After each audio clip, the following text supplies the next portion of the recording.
Lucas, el capítulo 7 y el versículo 36. Uno de los fariseos, porque Jesucristo había estado hablando de manera negativa en cuanto a los fariseos que no habían querido recibir los designios de Dios respecto a sí mismos y por lo tanto no recibieron el bautismo por Juan, no se arrepintieron de su pecado, versículo 29. Pero uno de los fariseos, no todos, uno rogó a Jesús que comiese con él. Y habiendo entrado en casa del fariseo, se sentó a la mesa. Entonces, una mujer de la ciudad, que era pecadora, al saber que Jesús estaba a la mesa en casa del fariseo, trajo un frasco de alabastro con perfume, y estando detrás de él a sus pies, llorando, comenzó a regar con lágrimas sus pies, y los enjugaba con sus cabellos, y besaba sus pies, los pies de Jesús, y los ungía con el perfume. Y cuando vio esto el fariseo que le había convidado, dijo para sí, Jesús, si fuera profeta, conocería quién y qué clase de mujer es la que le toca, que es pecadora. Entonces, respondiendo Jesús, le dijo, Simón, ahora tenga en cuenta que lo que el fariseo decía, lo decía para sí. Respondiendo Jesús, le dijo, Simón, una cosa tengo que decirte. Y él le dijo, di maestro. Un acreedor tenía 2 deudores. El uno le debía 500 denarios. Digamos la suma de unos 15 millones de pesos. Y el otro 50.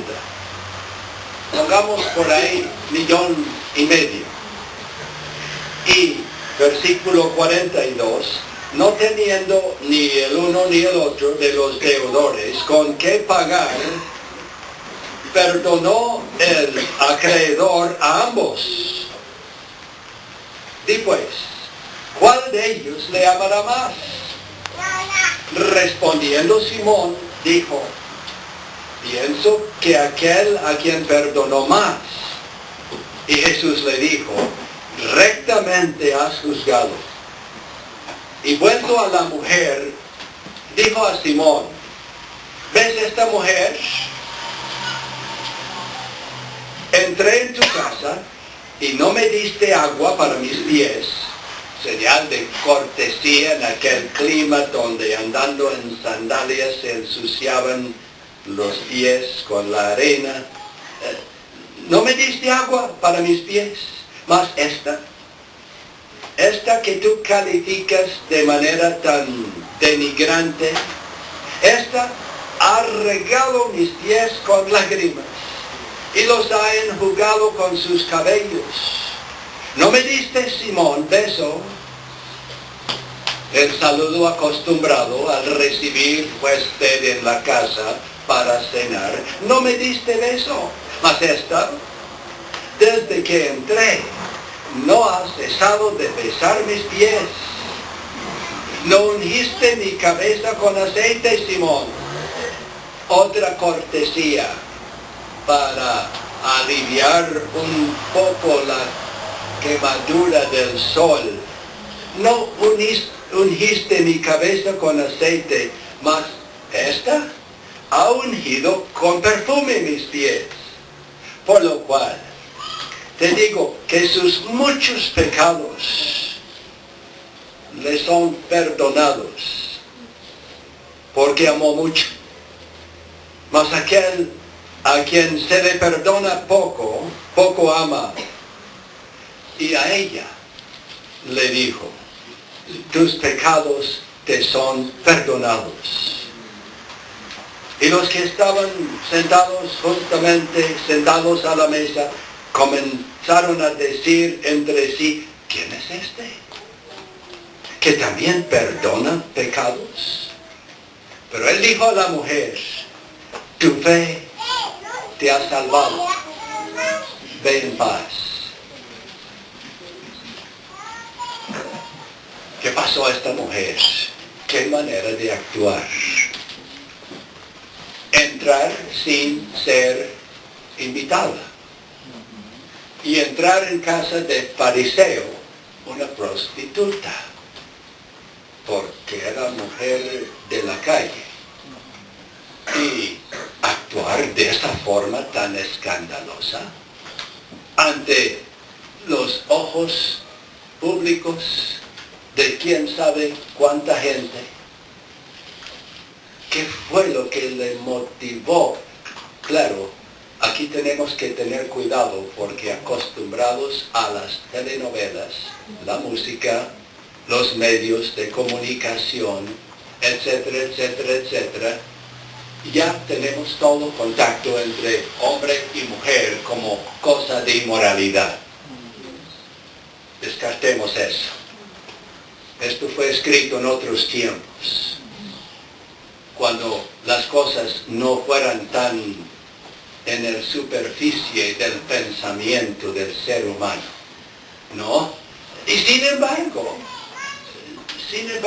si bien la mujer no iba mostrando nada de este tipo de emoción, sí era cosa escandalosa. ¿Qué le pasaba? Y el fariseo preguntaba lo mismo, pero lo preguntaba no en cuanto a la mujer, sino en cuanto a Jesús. ¿Qué le pasa? Porque si este fuera profeta, sabría qué clase de mujer es esta. El fariseo sí invitó a comer, pero sin entender quién en verdad era su invitado. Quizás tenía cierta idea de lo que muchos decían, de que este sí es el profeta. Era un rumor popular de la gente. Este sí es el profeta prometido por Moisés, de que mayor que él vendría otro profeta, que traería sí la completa revelación de Dios y el remedio por el dilema humano. El fariseo tenía cierta idea, pero no quería creer ese rumor, porque Jesús, ante las apariencias de los juicios humanos, no se presentaba como profeta. Si este fuera profeta, ahora convencido podríamos decir, Simón decía, este no es el profeta. Porque si fuera profeta hubiera sabido. Simón, dice Jesús, Simón, quiero decirle algo.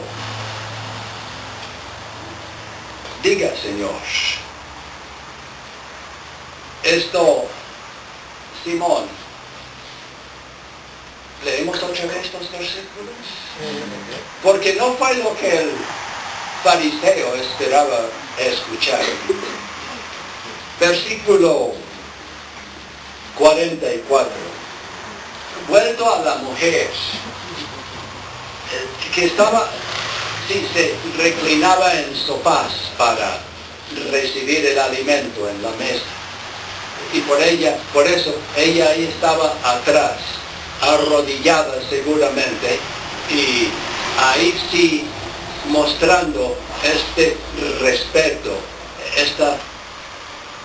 este entendimiento de cuanto a quién era Jesús y esta tremenda emoción. Y vuelto a la mujer, y la miraba, dijo a Simón, ¿ves esta mujer? Pues claro que la veía y no le gustaba que hubiera entrado y de esa forma para formar escándalo en la casa suya. ¿Ves esta mujer? Entré en tu casa y no me diste agua para mis pies, mas esta ha regado mis pies con lágrimas y los ha enjugado con sus cabellos. No me diste beso, mas esta, desde cuando entré, no ha cesado de besar mis pies. No ungiste mi cabeza con aceite, mas esta ha ungido con perfume mis pies. Por lo cual te digo, Simón, que sus muchos pecados te son perdonados. Simón, yo sí sé qué clase de mujer era ella, pero no lo es. Y Simón, yo sé también lo que tú estabas pensando, para que no dudes de que yo sí soy profeta. Pobre Simón, ¿no siente cierta lástima por él? Apachurrado, aplastado, regañado, acusado. Pero ¿qué pasaba con esta mujer? Bueno, Jesús le contó la historia en cuanto a explicar a Simón lo que él estaba pensando. Le contó la historia de dos deudores. Uno debía mucho y el otro menos, bastante menos. Pero no teniendo con qué pagar, ni el uno, ni el otro. Sí, mire el versículo. Que se queden grabadas estas palabras. En el versículo 42. Mire las palabras del 42. No teniendo ellos con qué pagar. Perdonó a ambos.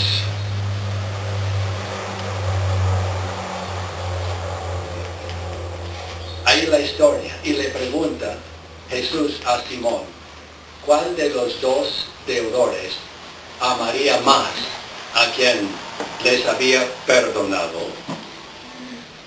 Y Simón contestó bien, pues seguramente a quien le perdonó más. Rectamente has respondido. ¿Ves a esta mujer? ¿Cuánto nos gustaría? ¿Cuándo? ¿Y cómo fue la cosa de esta mujer que la llevó a esta demostración de emoción profunda, pública, costosa, tocando lo más adentro de su ser? Nos gustaría saber cuándo fue que había escuchado a Jesucristo, cuándo antes había tenido contacto con Él. Y no sabemos, solo sabemos que esto sucedió en Capernaum. Y en Capernaum antes, no sabemos cuánto antes, también había sucedido lo del paralítico, cuando Jesús le había dicho, tus pecados te son perdonados. O quizás la mujer había escuchado, era mujer de la calle, y por lo tanto sabía lograr por la calle lo que ella quería. Y como Jesús era tan famoso y tan comentado, seguramente ella estaba no muy lejos de Jesús cuando predicaba y le escuchaba decir, el Hijo del Hombre ha venido para buscar y salvar lo que se había perdido. Y había escuchado a Jesús decir, he venido para llamar a los pecadores al arrepentimiento. Y quizás había escuchado también cuando Jesús había invitado, vengan a mí todos los que están y cargados, y yo los haré descansar. Y esta mujer era una mujer cargada, cansada, con una mala conciencia de la cual no podía escapar, con una sed que seguía buscando satisfacer de lo mismo que le ocasionaba más y más sed, esclava de su pecado.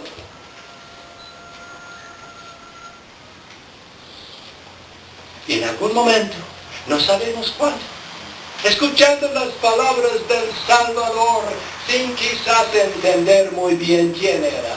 Sin embargo, esta mujer, escuchando la palabra de Dios, recibió el impacto regenerador del nuevo nacimiento obrado por el Espíritu de Cristo en ella. Y se salvó. Recibió perdón. Repito, probablemente ella no entendía mucha cristología, pero algo entendía, porque escuchando la palabra del Señor había una voz adentro diciendo: este es el Salvador, este es el profeta. Y claro, no solo había escuchado las palabras del Señor, sino que había visto las obras de Cristo Jesús. Miren nomás el capítulo 7. ¿Con qué comienza? Sí, comienza con Jesús sanando al siervo del centurión, y lo salvó de lejos, a distancia podríamos decir, porque el centurión ni quería que Jesús entrara en su casa, solo que dijera la palabra y se sanaría su siervo. Y cuando los otros siervos que habían venido para rogar que Jesús fuera a sanar al siervo, cuando llegaron a casa, dice ahí que en el versículo 10, al regresar a casa, capítulo 7, los que habían sido enviados hallaron sano. Y la mujer decía dentro de sí, escuchando de eso: es posible que este me podría sanar.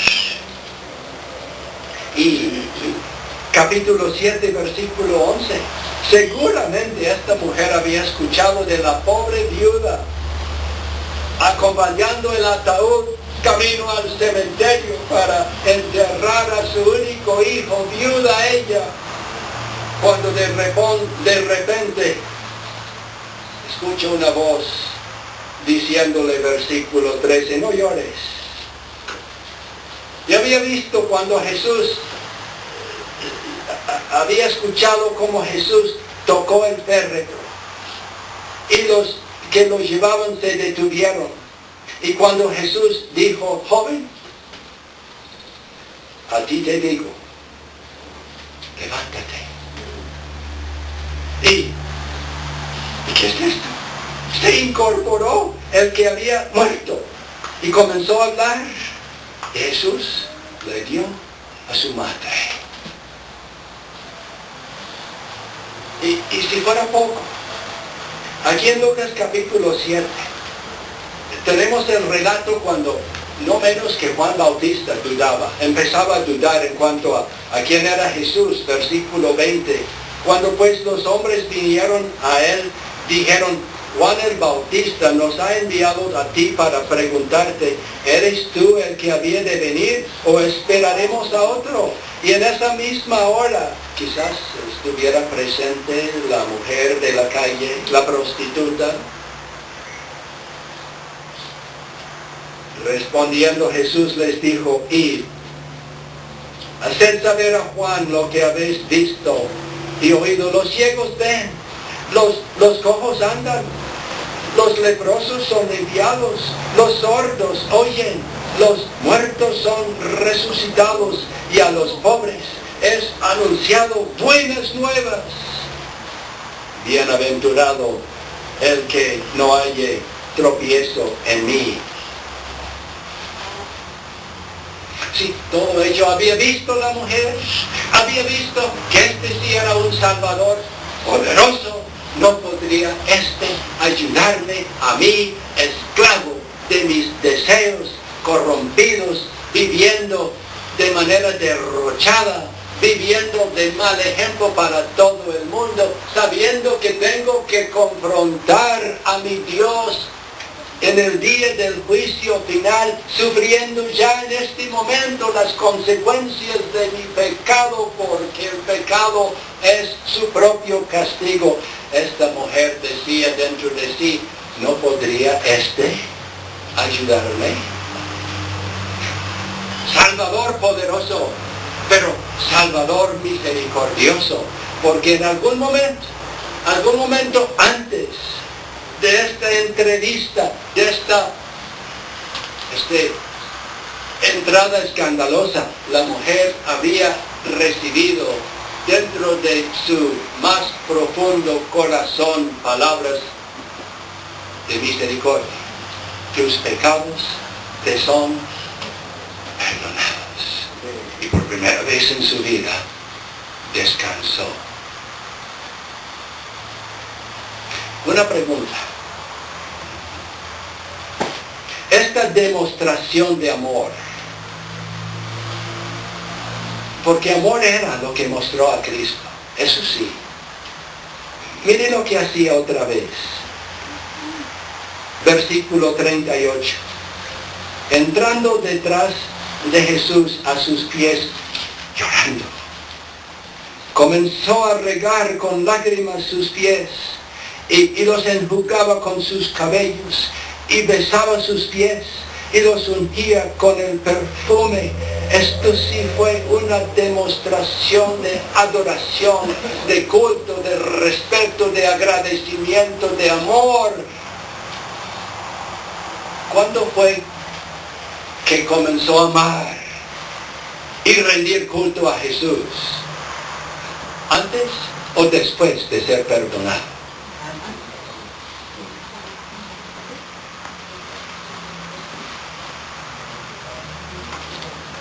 ¿De acuerdo? ¿Cuándo empezó esta mujer a amar a Jesús? ¿Antes o después de ser perdonada? No la mujer. Lo de Jesús sí.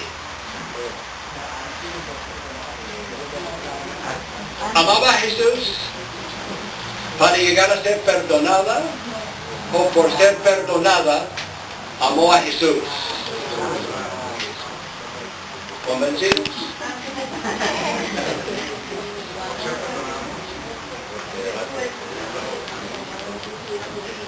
Busque el versículo que nos dé la razón.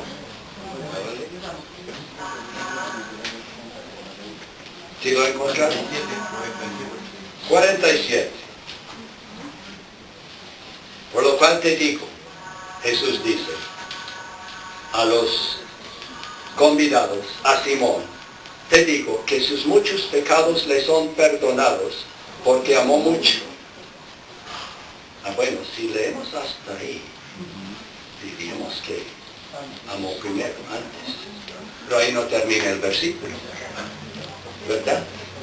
¿Qué más dice?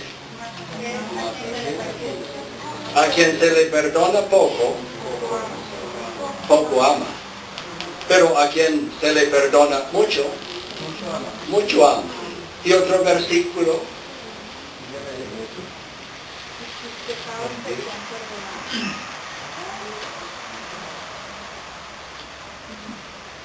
Versículo 42. ¿Cuál de ellos le amará más? Al final del versículo lo ve. Y respondiendo Simón, dijo la verdad. Pienso que aquel a quien perdona más. ¿Quién ama más? El que más ha sido ya perdonado. Esta mujer no llegó a la casa de Simón para recibir perdón. Esta mujer llegó a la casa de Simón porque ya era una mujer perdonada. Y por eso amaba a Jesús de esta forma. de esta manera escandalosa, de esta manera costosa, el envase de alabastro, con perfume, no era cuestión de poco valor.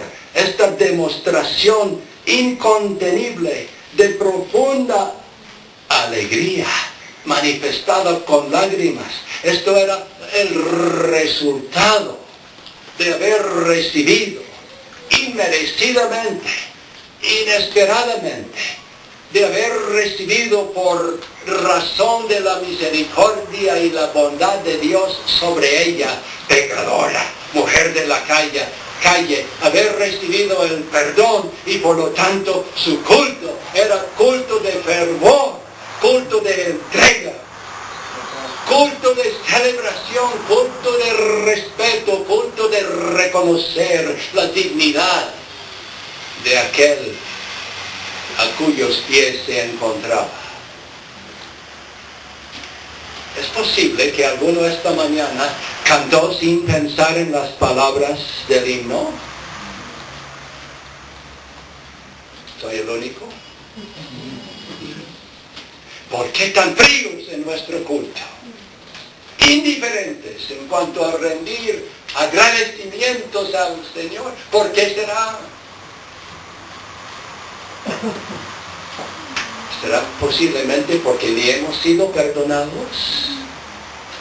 ¿O porque quizá pensando como Simón el fariseo pensamos que hemos sido perdonados de poco, porque hemos sido buena gente? Sí, Dios nos ha ayudado, pero básicamente nos salvamos, merecemos el perdón por razón de nuestras decisiones, de nuestras obras. Pero acuérdese de la pregunta de Jesús en cuanto a la historia de Jesús a Simón, no teniendo ni el que debía 15 millones, ni el que debía 1,5 millones, no teniendo con qué pagar ni el uno ni el otro.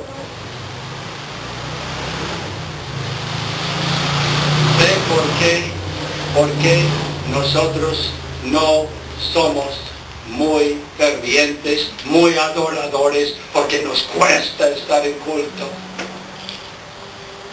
Toda una hora en culto, cantando himnos que ya hemos cantado muchas veces. Y fuera de eso está haciendo calor. Y tengo preocupaciones, etcétera, etcétera, etcétera. ¿Por qué todo aquello? ¿Será porque no somos creyentes en esa doctrina que llamamos la depravación total? Esta mujer sí sabía. En ella no había cosa buena. Muy de acuerdo con las Escrituras, Romanos capítulo 3. No hay quien haga lo bueno. No hay quien busque a Dios, no hay ni uno. Ni usted ni yo. No hay nada, no hubo nada, jamás que mereciera que Dios nos perdonara ni uno de nuestros pecados, y nuestros pecados eran de dominio total en nuestra vida. Nacimos no solo pecando, sino nacimos pecadores, porque por un hombre el pecado entró en el mundo, y por el pecado la muerte. Así la muerte pasó a todos, por cuanto todos pecaron. Nacimos malos, cuán malos pudiéramos ser, totalmente depravados, sin ninguna justicia, ninguna razón aceptable delante del Señor. Porque aún lo bueno que hacíamos como los fariseos era para nosotros mismos y para encubrir la realidad de nuestro ser. Pero esta mujer, ella sí creía en la depravación total. Y la pura verdad es que el fariseo era igualmente depravado como ella.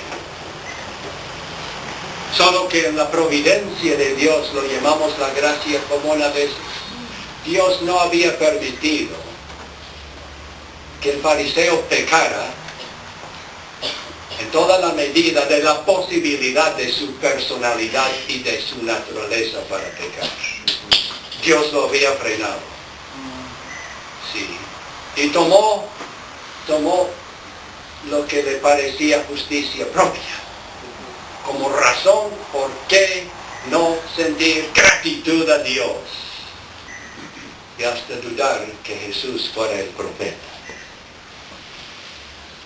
¿Alguno aquí esta mañana que todavía no hemos entendido cómo somos? Y por eso nuestro andar con el Señor de tanta debilidad, descuido, indiferencia, egoísmo. ¿Creemos en verdad lo que la Biblia dice? Cuando dice que no hay quien haga lo bueno, que todos somos por naturaleza hijos de ira,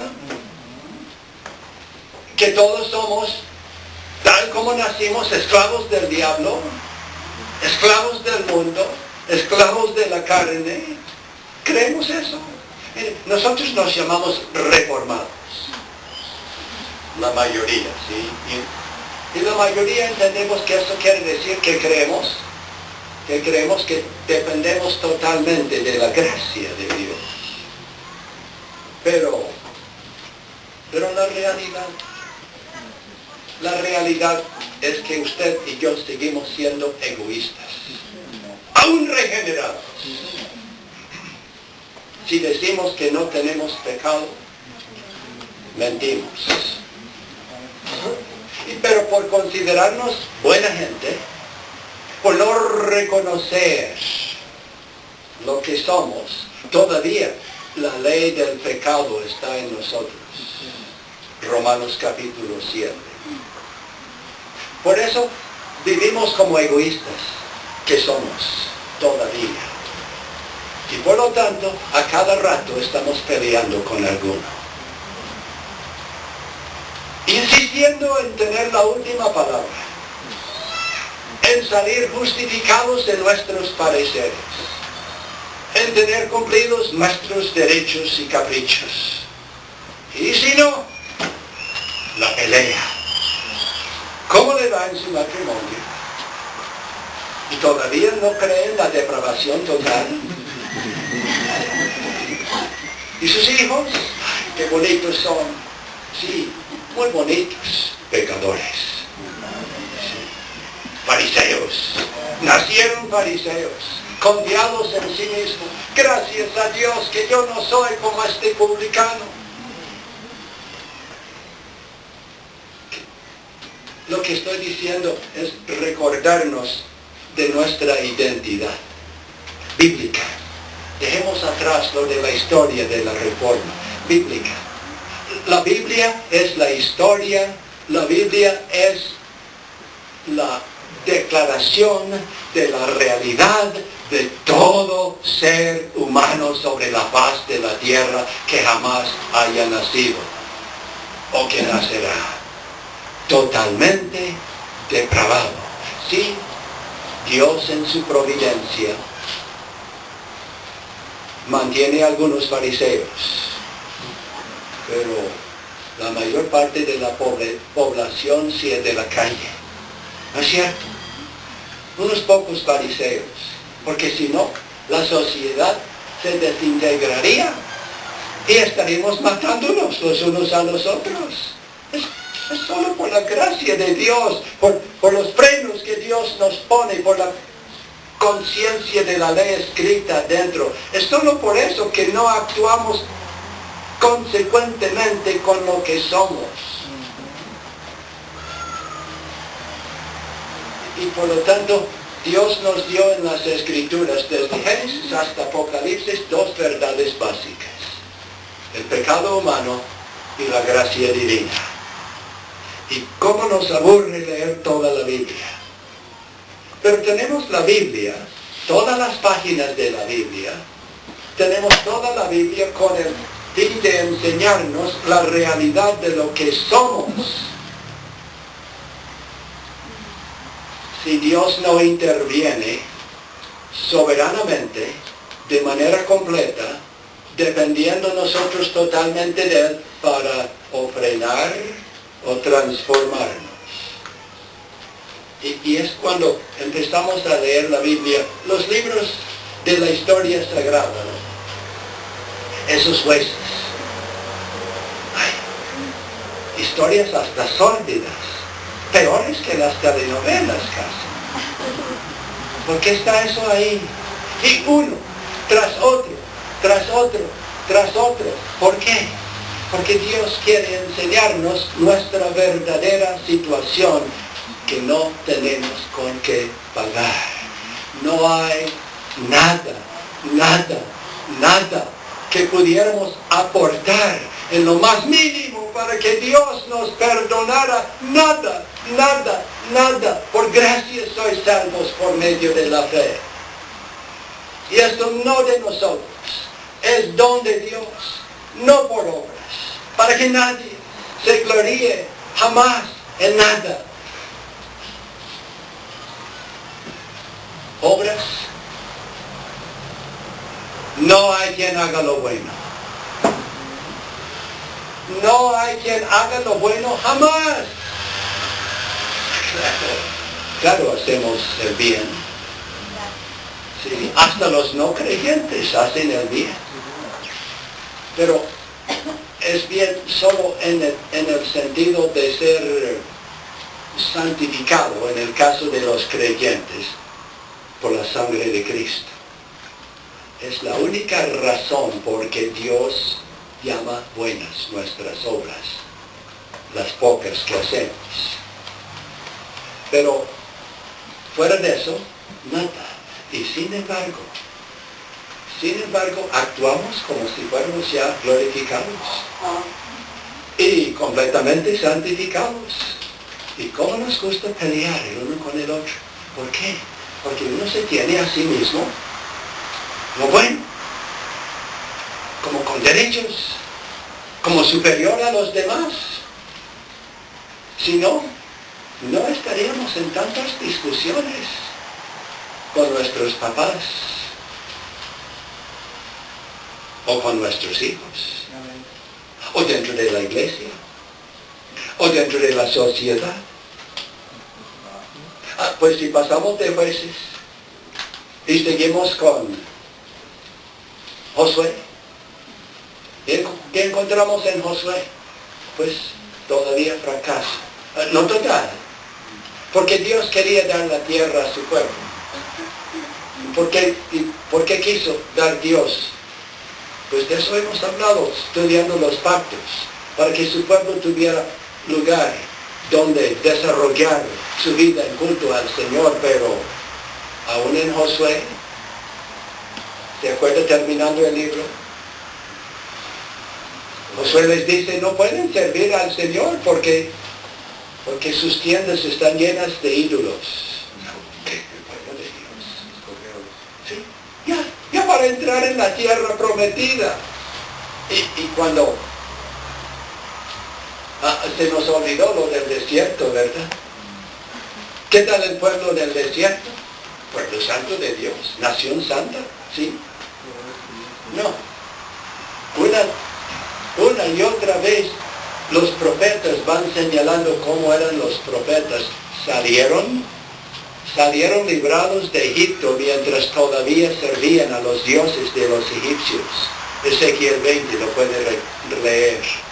Y en el desierto llevaban el tabernáculo de Moloch. ¿Se acuerdan?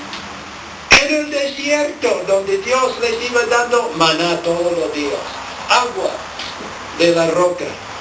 ¿Y para quiénes? Para pecadores. Sí, escogidos, librados de Egipto. Sí, lavados por la sangre del Cordero. Vamos hablando misterios. ¿Cómo es esto? Que Dios puede tener un pueblo santo que no es santo. Pues siempre hay un remanente. ¿Y qué tal el remanente? Pues ya lo hemos dicho. Si decimos que no tenemos pecado, mentimos. Y Dios sigue bendiciéndonos. Y los libros de los reyes. ¡Ay! ¡Qué aburrida esa historia!, ¿verdad? ¿Qué propósito tuvo Dios de detallar? A ver, ¿Cuántos años de historia de los reyes? Desde Saúl hasta, ¿quién fue el último? ¿Cuántos años pasaron entre Saúl y el último de los reyes? Esto sí es grave. ¿Ve el valor de estudiar historia sagrada? Si calculo bien, eran como 900,000 hasta 580. Y todos esos años, ¿qué hacía Dios con su pueblo? Pues lo castigaba, pero no lo destruía. Entonces leemos toda esa historia. Y este rey hizo lo malo, y este rey hizo lo malo, y este rey hizo lo malo. Este rey servía a los ídolos. ¿Por qué? Porque Dios quiere que entendamos quiénes somos y cómo somos.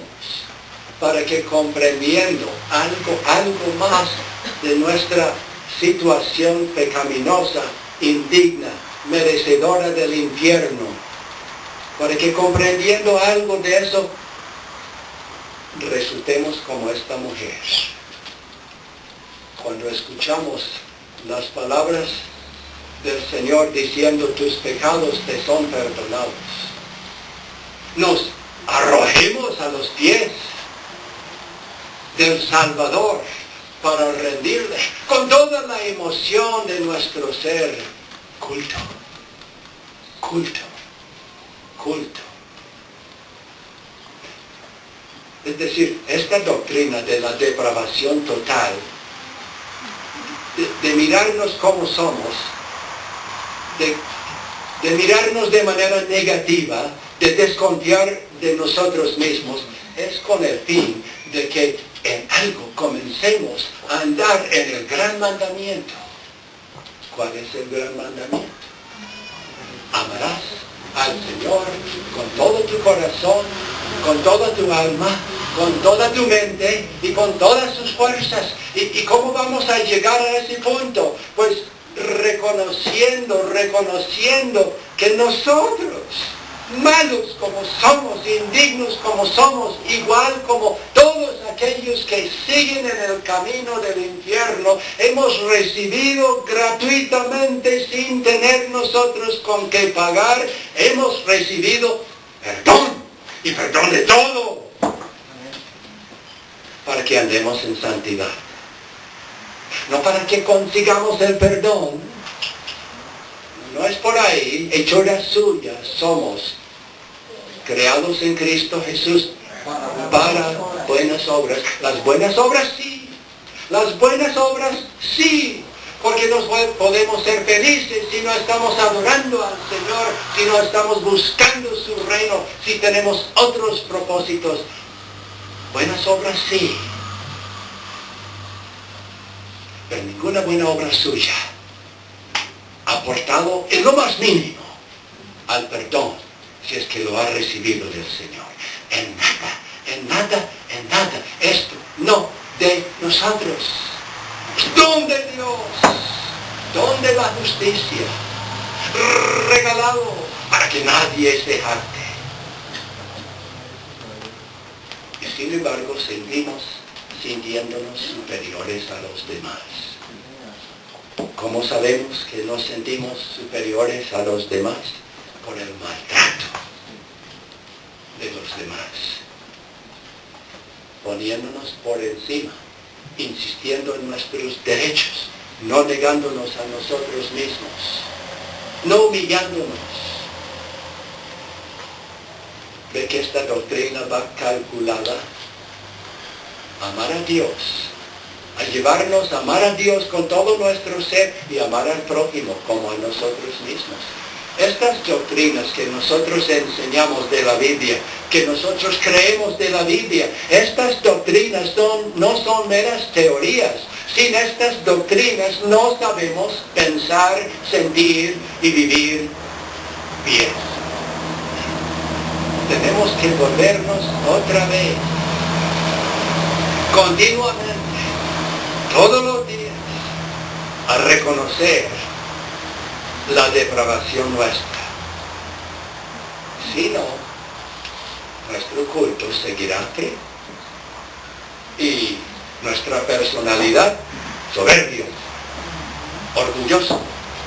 Nuestras actuaciones descuidadas, solo dando gusto a nuestros caprichos, no reconociendo que dentro de nosotros está todavía la ley del pecado. Esto sí es un misterio. Lo digo otra vez. ¿Cómo es posible que unidos con Cristo todavía pecamos? Pero así es. Es decir, ni en unión con Cristo dejamos de pecar. ¿Por qué Dios deja que las cosas sean así? No sé. Pero la Biblia dice que así es. ¿Por qué nos manda Dios a hacer buenas obras? Si por esas buenas obras no vamos logrando el favor del Señor. Pues, porque así Él quiere. Y si de Dios es nuestra salvación, completamente, 100%, sin aporte ninguno nuestro, de nosotros es el deber de obedecer y cumplir todo lo que Dios nos manda, siempre, sin excepción, para que seamos felices, bienaventurados los que andan en la ley de Dios.